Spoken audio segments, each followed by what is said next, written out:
It is interesting. It's different, you know. Although I have to say, because I've been an actor for a while, I'm really used to being on a set acting in front of the camera. So that doesn't feel like extra work. You know what I mean? It feels like the normal investment you have.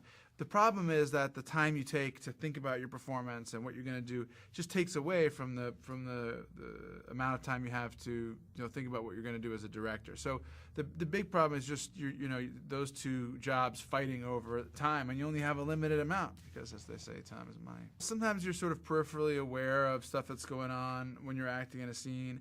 And, a lot of actors, I think, acting, directing, it's about taste. Feeling as though the scene is working or the scene isn't working, or liking what's going on with the extras. And a lot of actors will, have the instincts about that. So it's not uncommon to have those kinds of, sensory perceptions while you're working on a movie. It's just that you have to sort of learn to cultivate them. You know what I mean? You have to really learn to listen. And then I just do it a bunch and then go over to the monitor and say, sort of, did anybody notice anything weird?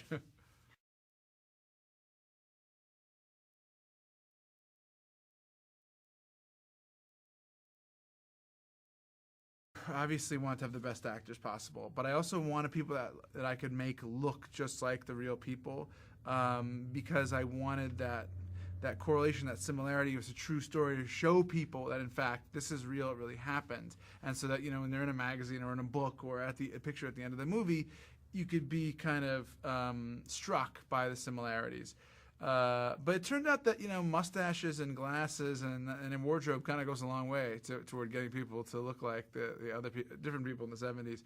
And so what I did that I think was helpful was I made them all live in this on the set in the house that we have dressed as their ambassador's residence in Tehran, and we put the period movies in, period magazines and books, and their wardrobe.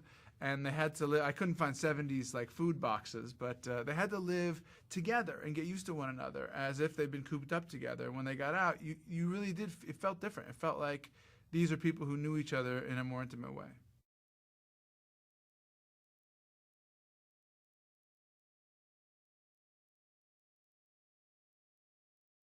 When you say a movie is based on true events, particularly a movie where it's as outrageous as this one, and extraordinary with a thriller and a comedy and a CIA story and all this stuff, you have a responsibility to stay close to the truth. When you tell the audience this is a true story, you have to make it as true as you possibly can. So I kept the spine and the heart of the story is absolutely true. These Americans escaped from the embassy when it was taken over. They stayed with the Canadians. A CIA agent with a Hollywood Oscar-winning makeup artist came up with a plan to get them out that involved pretending they were making a movie.